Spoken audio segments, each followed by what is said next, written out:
Hi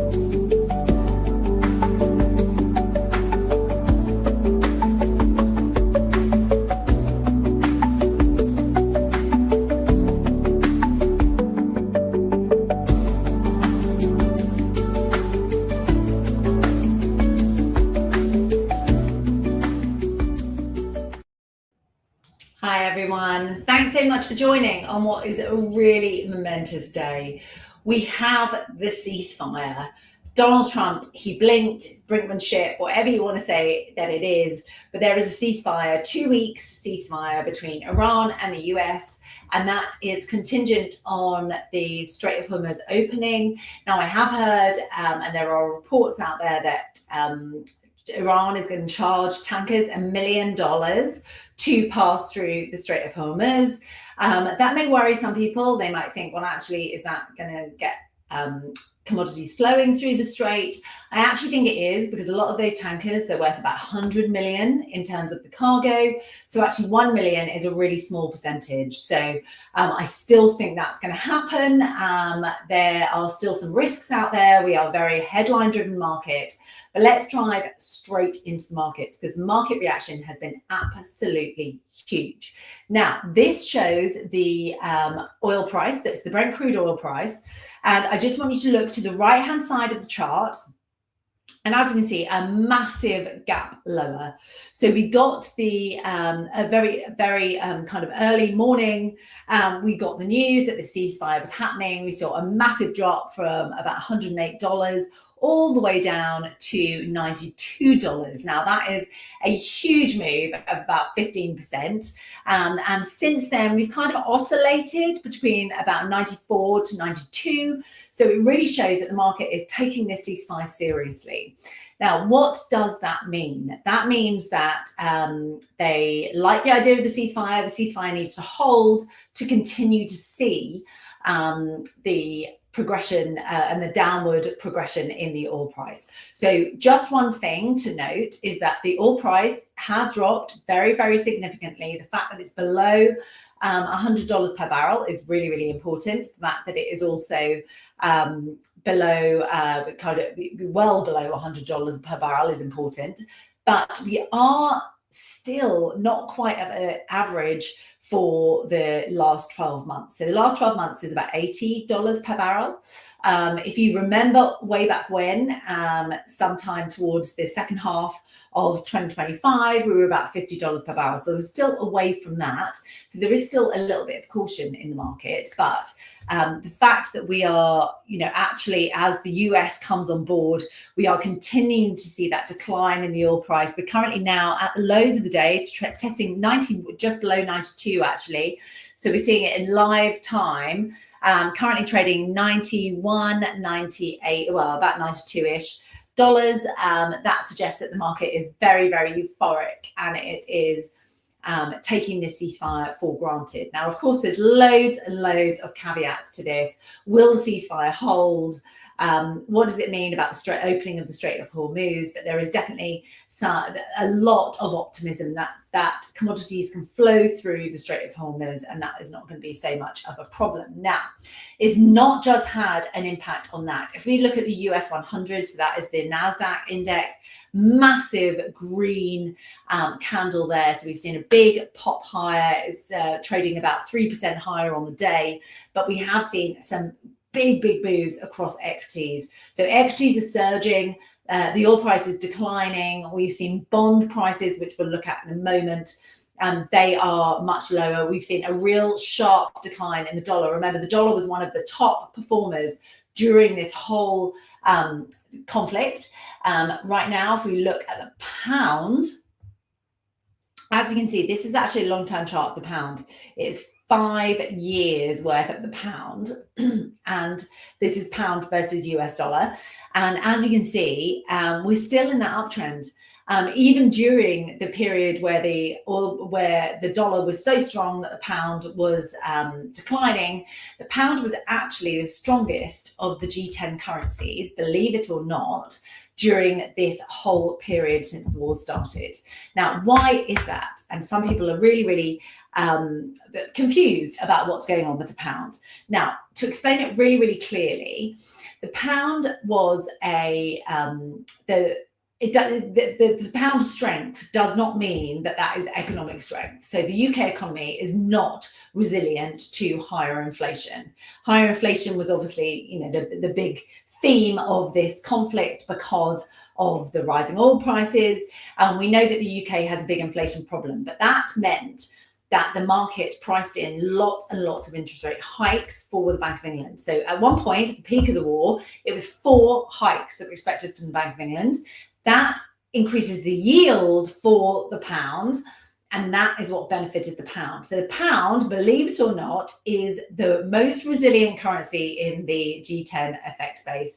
And that really does show. And I think you can see it when you zoom out.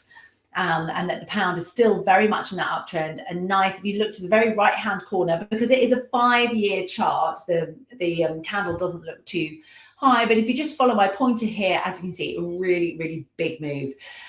In terms of the oil price move, which we will come back to in a moment, the oil prices had the biggest increase, 15% increase for a single day since the Gulf War in 1991. So this is historic moves. Don't let it deny that. So the euro has also been fairly strong, one of the stronger ones. Again, still in that uptrend sort of, but it is trading more sideways, certainly compared to the pound, which is still in that uptrend. So the euro is certainly doing well. But I think there's just a little bit more caution when it comes to the euro, largely because the euro, the ECB is expected to hike interest rates at a slower pace than the Bank of England. So that is something to work out for. But however, there has been a real massive recalibration in interest rate expectations. And now there's only one interest rate hike from the Bank of England, as I said. That had been 4 going at the peak of the crisis. For the euro, again, it's about 1 hike as well, but there was only ever expected to be kind of about 2 hikes for there. Weirdly, for the pound, for the dollar, the dollar is now, so the Federal Reserve is now expected to cut interest rates, so that's been kind of priced into the market. So we will look at that in a moment. I just want to also show you the Nikkei. The Nikkei had an absolute massive move. It was up 5%. So I think partly the reason is because the Nikkei was trading when the ceasefire announcement came about, and that really had a big impact. Now, where do we go next? What the price action is showing, so we have a rally in bonds, we have a rally in stocks, and we have a big decline in the oil price. So the market is absolutely on board with this ceasefire. Now, if there is any bombing, if there is any complications with this ceasefire, if the negotiations don't seem to go well, if Donald Trump has one of his expletive-ridden tweets on his Truth Social, then I think we could see not necessarily a full reversal, but I think that we could see a little bit of of maybe losing some of these gains. So that is definitely something to watch out for. We are in a news-driven market, and that is very much in play right now. But there is definitely hope that this ceasefire will take place. And just to go into the kind of the diplomatic side of things, which I think is going to be really important, because this is a news flow driven market. We do have, like Keir Starmer, we have a lot of European leaders. They're all flying to the Gulf. In fact, they're probably there now. And they are definitely trying to bolster the diplomatic efforts to keep this ceasefire in place. And the ceasefire is one thing, because it's only 2 weeks. What they're looking for is the ceasefire lasts 2 weeks, and that buys time to lead to kind of more lasting peace. And that's absolutely what we want. Now, what was really interesting, I did see some headlines that there was some bombing, that the Gulf was still being bombed, that Israel was targeting Lebanon again. But that doesn't seem to have an impact. So I don't know if that's necessarily true. So you have to be really, really scrutinizing of the headlines. But for now, I like to say I think the market is really, really good. A really good gauge of what's going on and how the market is seeing all of this latest development, and that will cause price action. So I'm going with price action. I'm not necessarily going with headlines, and I think that's a really good step to take. So there's going to be a lot of headlines. It is a headline-driven market, but just be really scrutinizing of that and follow the price action, I think, over anything else. But we do need to see what happens tomorrow, because tomorrow could be a different day. We don't know what's going to happen overnight. One thing that I would point out is that so we're currently in Wednesday. Wednesday is seeing a lot of euphoria in markets. As I said, stronger stocks, stronger bonds, weaker oil. If we get to the end of the week, there could be a bit of paring back of that enthusiasm. So kind of curbing the enthusiasm because we don't know what the weekend will hold. But the fact that we've got a lot of diplomatic efforts now to try and increase that ceasefire, make it lead to a lasting peace, I think that's really, really, really good. And let me stop sharing. I am going to share my other chart. Bear with me 1 second, guys, because we absolutely want to see what is going on. So this is the cable rate again. So as you can see, cable has absolutely surged today. It's back above its 200-day moving average. Now, as I've said many, many times, when you are above the 200-day moving average, that is a really, really good thing, and bad things just seem to happen when you're below it. So the fact that we have absolutely surged through that 200-day moving average is a really, really positive development, certainly from a technical perspective. So the markets are very much on board with this ceasefire. Now, if I look at the kind of overall global market, as you can see, 15% increase in the Brent crude price, 17% increase in the WTI price. These are the biggest moves since 1991 and the Gulf War. So, this is a historic move. We are 2 standard deviations above where we have been in the last year for Brent crude. So this is a big move. It is a massive day. Now, if we just look to the right-hand side, so if you follow my pointer, as you can see, that's 15%, 17% for today's change. Now, on a year-to-date basis, we are we are still, oil prices are still very high. So they've gone up 51% for Brent, 61% for WTI. So there is a little bit of caution just in case things don't go right, but we are definitely seeing a big shift in sentiment, and I think that's really, really important. Now, if we go down here, we're going to look at gold. Now, gold has been a real loser, and it has not been an inflation hedge at all during this crisis. Gold is now down 1.2%. Oh, sorry. No. It's up 11%. I do apologize for that. 11% on a year-to-date basis. It's up 2% today. But it had been up an absolutely huge amount, like 50% earlier. So it really has lost a lot of its kind of glitter, a lot of its shine. But it is kind of coming back. So it does suggest that it's moving. Gold is moving with stocks, with bonds, and it is moving on good news about this ceasefire in Iran. Same with silver. Silver does tend to move, certainly in the last year, at a faster pace and have outpaced the gold price. So it's up nearly 6%. But it is only up 7.9% so far this year.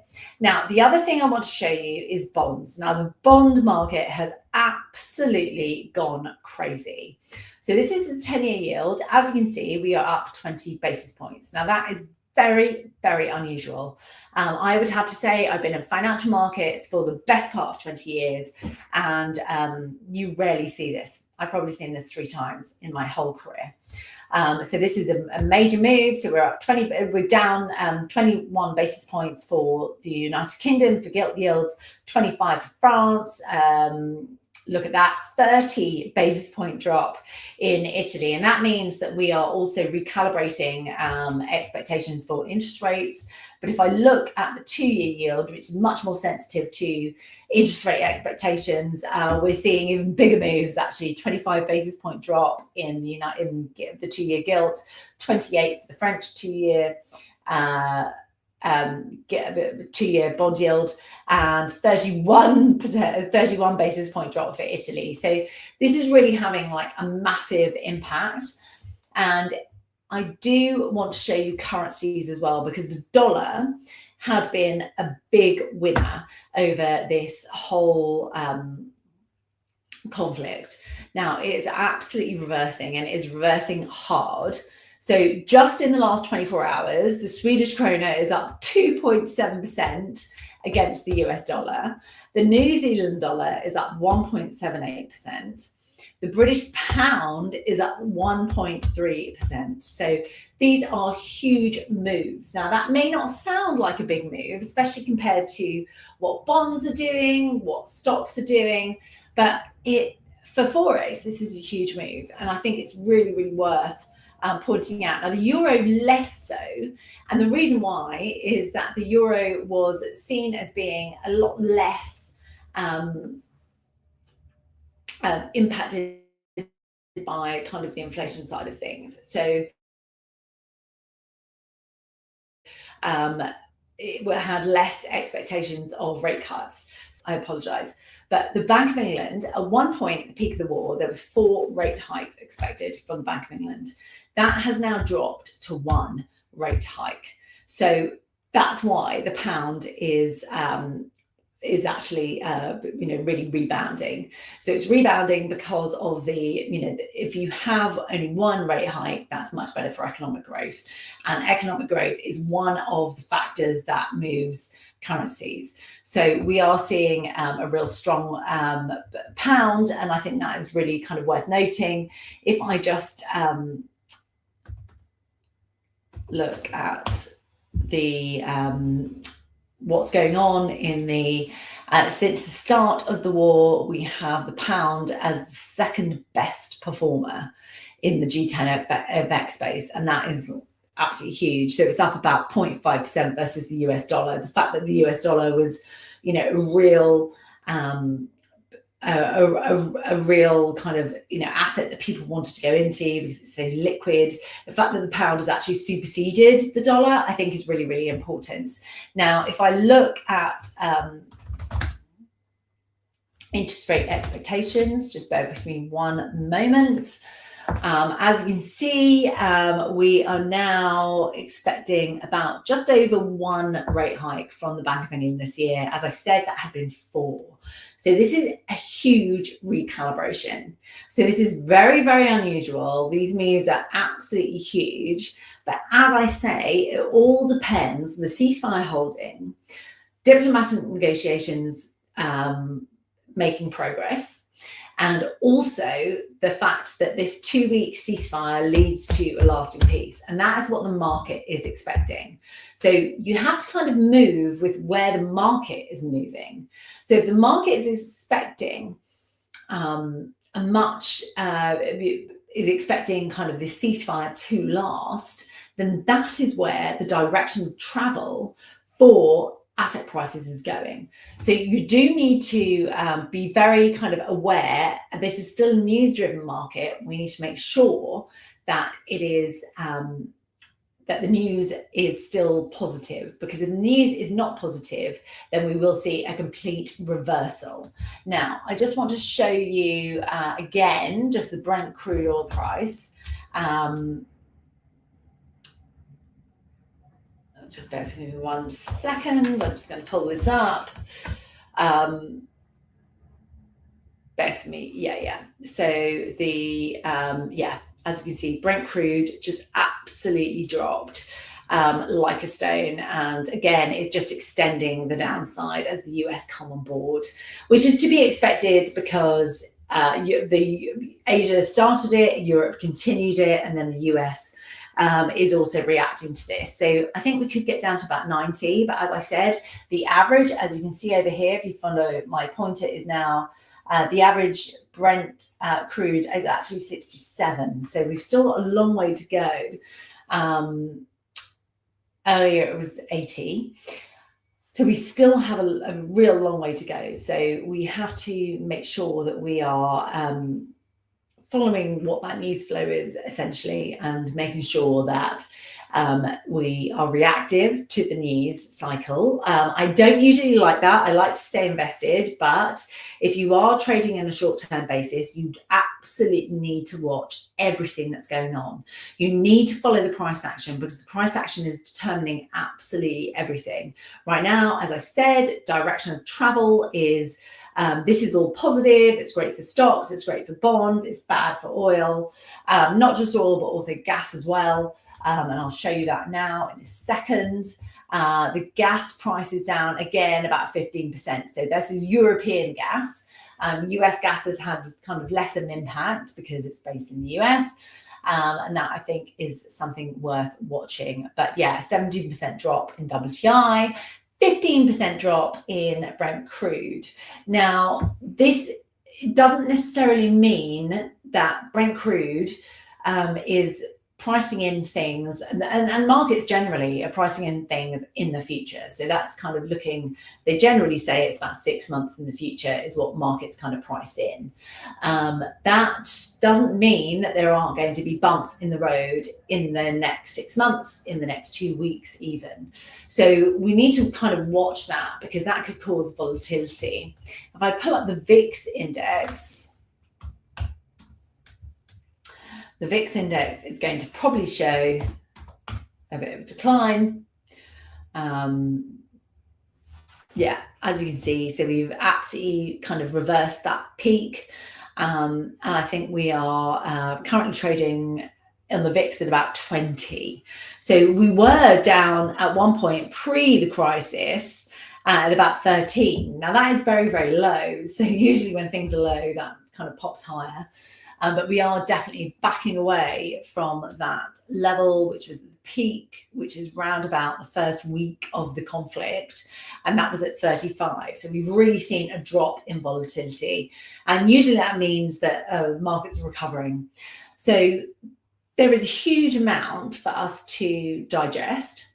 There are definitely some crucial points that we need to remember. The fact that the ceasefire could end, the fact without any diplomatic efforts, the fact that the bombing could restart, and that could cause a complete reversal of what we've seen, and that we could see volatility spike once more. And in fact, because the moves have been so big, it does increase the chance of a reversal if we see some kind of adverse outcome here. I think that but as I said, the overall direction of travel is very much about like buying into this. Markets and investors are buying into this. We're hearing that fund managers are piling into tech stocks, they're piling into oil, they're getting much more confident with what's going on. So there definitely does seem to be a positive outcome from what's going on. Markets are definitely expecting that positive outcome. But I do think we do need to worry, because there will be some volatility there. But the fact that kind of fund managers are piling back in suggests that maybe they, I don't know, goodness knows, maybe they know some information that this is the real deal. Maybe they believe that Trump escalated yesterday to de-escalate. We know that he does that, and he's done that in the past. But we do need to see continuation of this positive news. Now, I think that I have probably whittled on with you for quite a lot. I hope this has been really, really helpful. Just remember, and I know I've said this about 4 times, but the direction of travel at the moment is that the market is expecting this ceasefire to be positive and to lead to lasting peace. If that doesn't change, then we'll see, if that changes, then we'll see some volatility, and we'll see a bit of a reversal in today's moves. But if that does continue, I'm not saying that we will see these big moves again. You tend to see them very, very infrequently, but we could definitely see kind of a grind lower in the oil price, a grind higher in stock markets, and a bit of a recovery, a bit like what we saw last April with everything that went on with the tariffs. And so, the markets get really freaked out. Now, they got freaked out for a lot longer compared to the tariff incident back in April 2025. But I think that we have a situation here now where the market is really willing to buy into this ceasefire. And I think that is probably something that we need to follow. You need to follow price action, but you also need to be really aware of what's going on the news flow. So that's it from me. Thank you so much for joining. And of course, if you've got any questions, comment in your on YouTube or on Instagram, and we will definitely react to what you would like to see. And good luck trading out there, because it is a really historic day for financial markets. Thanks very much for joining.